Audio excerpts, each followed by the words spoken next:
Pamagat, Ang Sikretong Baon, The Secret Snack. Character, isang bata, lalaki o babae, 7 o 10 taong gulang, na may dalang lunchbox. Setting, sa loob ng silid-aralan habang recess, o sa kusina bago pumasok sa school. Ang bata ay papasok sa gitna ng stage. Yakap-yakap ang kanyang lunchbox, na tila ba ito ay ginto. Titingin sa kaliwa, titingin sa kanan, na parang tinitingnan kung may nanonood. Bata, psst! Halika rito. May sasabihin ako sa inyo. Pero promise, atin-atin lang to ha. Cross your heart. Hope to die. Kiss your mother's big toe. Okay, good. Alam niyo ba kung ano ang pinakamahalagang bagay sa mundo ngayon? Hindi ang PlayStation 5. Hindi ang bagong Roblox skin. At lalong hindi ang assignment sa math na puro X at Y na parang naghahanap ng nawawalang treasure. Ang pinakamahalagang bagay ay nasa loob nito.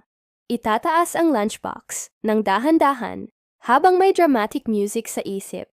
Bata, kontaksoy, ang aking baon. Pero hindi lang ito basta-bastang baon. Alam niyo naman si Mommy, di ba? Healthy living siya.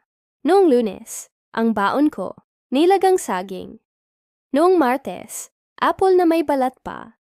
Noong Miyerkules, broccoli na may kasamang, ewan, parang damo na kinuha lang sa garden. Buntong hininga ng malalim. Akala ko talaga, magiging kambing na ako bago mag-Biyernes. Pero kagabi, narinig ko sila ni Daddy sa kusina. Sabi ni Daddy, Hon, pagbigyan naman natin ang anak natin. Biyernes naman bukas. Lalakad ng pabalik-balik. Excited na nagkukwento. Kaya kaninang umaga, nung inabot sa akin ni Mommy itong lunchbox, mabigat siya. At ang bango. Naamoy niyo ba? Amoy tagumpay. Amoy asukal. Amoy chocolate cake na may extra frosting. Uupo ang bata sa sahig o sa isang maliit na upuan. Dahan-dahang bubuksan ang lunchbox. Biglang titigil at titingin sa paligid ng mabilis. Bata, teka. Si Kakay, malakas ang pang-amoy nun. Kapag nalaman niyang may cake ako, biglang magiging best friend ko yon. Uy, ang galing mo naman sa drawing. Pahingi naman ng slice. No way! At si Jojo, nako, si Jojo, ang laking tao pero ang hilig manghingi. Ang tawag niya sa sharing ay akin na lang to. Kakausapin ang sarili sa harap ng lunchbox. Okay, pangalan ng bata. Kailangan mong maging mabilis. 1, 2, 3, open! Bubuksan ang lunchbox. Pero biglang magbabago ang mukha. Mula sa tuwa, magiging confused. Tapos, malulungkot. Bata, ano to? Lalapit ang mukha sa loob ng lunchbox. Bakit may kulay orange? Bakit hugis daliri? Carrot sticks! Carrot sticks! Tatayo at titingala sa langit. Parang nagtatanong sa tadhana. Bakit, Mommy? Bakit? Ang sabi ni Daddy. Chocolate cake. Ang sabi ng ilong ko. Chocolate cake. Pero bakit ang sabi ng mga mata ko?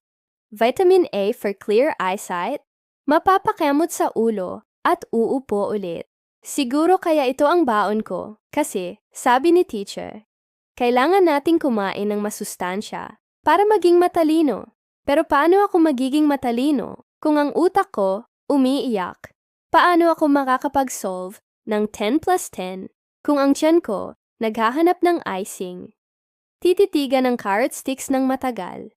Pagkatapos, kukuha ng isa at titingnan ito ng mabuti. Bata, well, sabi naman ni Lolo, ang mga bunnies daw, mabilis tumakbo dahil sa carrots. Siguro kung kakainin ko to, magiging kasing bilis ko si The Flash. O kaya, magkakaroon ako ng X-ray vision para makita ko kung ano ang baon ni Jojo sa kabilang table. Kakagat ng maliit sa carrot. Magugulat. Masarap din pala. Matamis siya. Parang candy na tumubo sa lupa. Lalakasan ng loob. Kakagat ng malaki. Alam nyo, okay na rin to. At least, walang manghihingi sa akin. Kasi sino ba namang hihingi ng carrots sa recess? 'Di ba? Safe ang baon ko. Akin lang lahat to. Titingin sa audience ng may ngiti. Saka, kapag naging healthy ako at lumakas, mas mabilis akong makakatakbo, papunta sa kantin, para bumili ng totoong cake, mamayang uwian. Kikindat sa audience. Pero seryoso, huwag niyo sasabihin kay mommy na nagustuhan ko to ha. Kasi baka bukas, 1 kilong ampalaya na ang ibigay niya sa akin.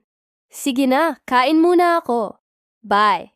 Alis sa stage, habang masayang kumakain ng imaginary carrots.